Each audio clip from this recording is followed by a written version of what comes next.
Transparency of Groom Lake.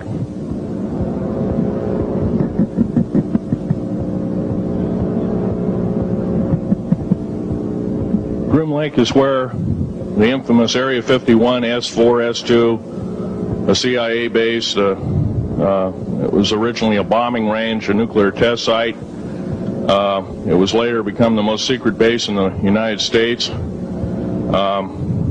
It employs over 18,000 workers who work in shifts of 12 hours at a whack. Most of them work in the cover of darkness, like us. We built out 9 underground military bases there, each with an average capacity capable of basically a city underground, roughly 4¼ cubic miles hollowed out underground. They have boring machines, for instance. They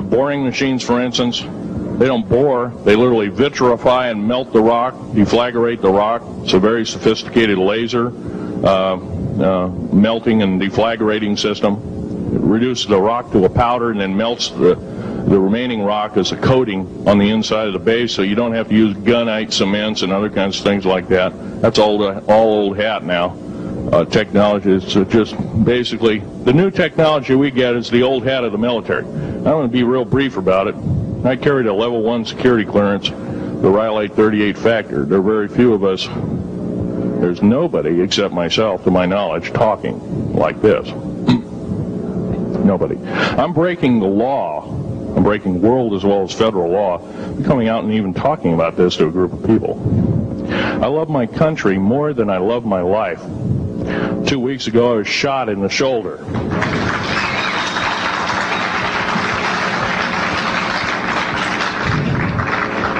I don't want to gore you women out, but I was shot in the shoulder up here. I recently have become friends of a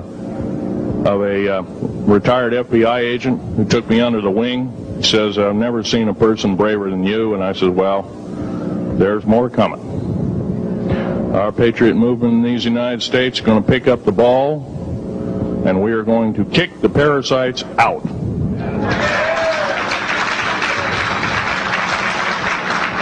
First of all, George Washington and Thomas Jefferson, a few other founding fathers, Patrick Henry to mention a few, all had visions that these United States is going to live 700 years from where they were standing, and that was somewhere around the late 1700s, early 1800s. So you can count this country. This country isn't going to go to a new world order.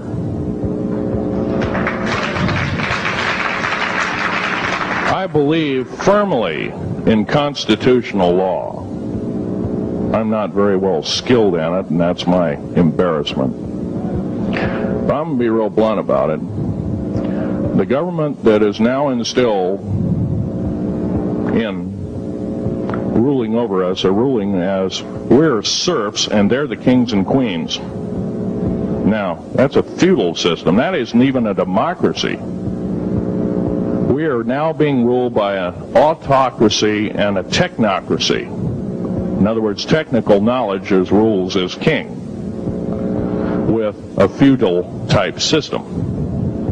Feudal systems haven't been used in the last 350 years, and they're coming back like gangbusters.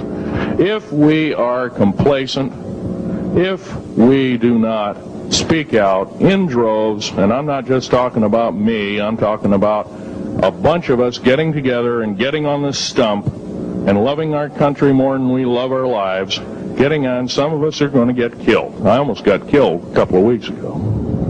Hadn't been for an FBI, a retired FBI man who risked his life, his career, everything, put it all on the line, and he didn't know me from Adam. A week prior to that, he listened to one of my tapes I gave up in Post Falls, Idaho, and I'm going to be very blunt about, he said that we need a lot more of you, but unfortunately we're not getting anybody. Well, I'm not the best speaker in the world, but I'm trying to relay to you that we need to get out and seriously get the message out. These shows are great. This hall should be absolutely packed, standing room only, and we should be getting the message out to as many people as we can with as many shows as is it possibly to reach. There many is the public. We ought to get on talk shows. We've got to get on news shows and TV shows, and we have to really get the message out. And I think we're doing it, but it's a little bit slow in the first part. That's just that part of what I want to say. In working with the black projects, I was very loyal. I was picked because I was very strong mentally. There's a bunch of us that were picked because we don't crack under pressure. We don't freak under pressure, so to speak. Everyday events don't bother us. Now, I was involved in something very controversial, almost totally unbelievable to most of you. Some of you are religious people. I think all religions have a time and a place, and they definitely have a place in America. Now, another thing I want to reach to you is that during the unbelievable part, I was involved in building another base inside of Dulce, New Mexico, which is Los Alamos Laboratory. It's a biological laboratory. On the southwest part of the Archuleta Mesa, we built an underground facility, a better part of 3 cubic miles hollowed out underground.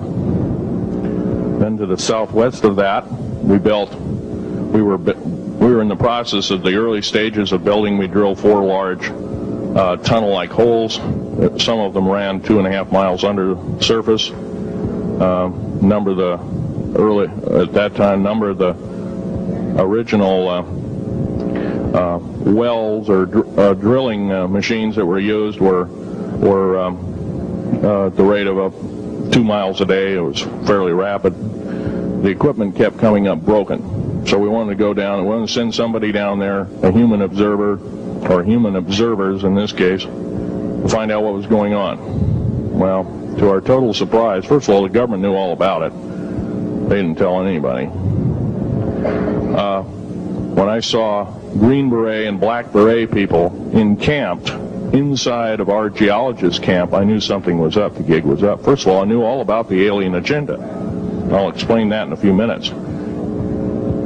The large alien grays had been encamped there for as best as believed possible about 400 or 500 years. It had been one of their internal bases. And we drilled holes right on top of it.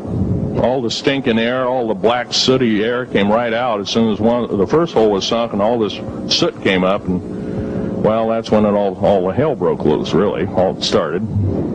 Anyway, after we drilled all 4 holes, it took about 2 days to drill all 4 of them.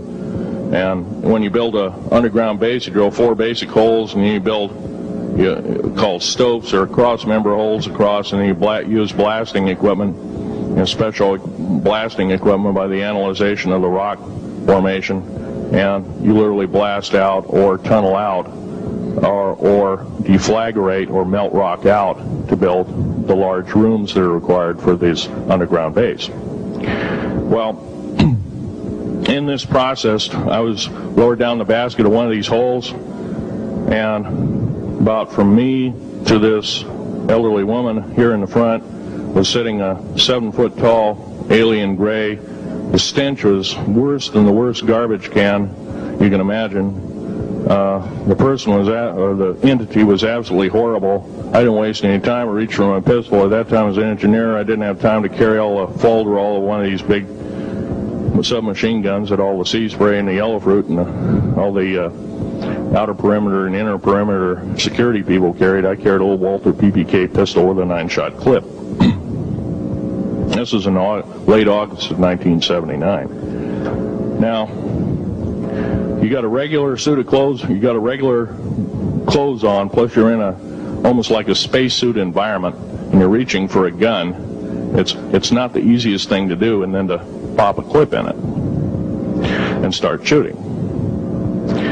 And I killed 2 of them. Yes, they're mortal and they do die. However, in the process,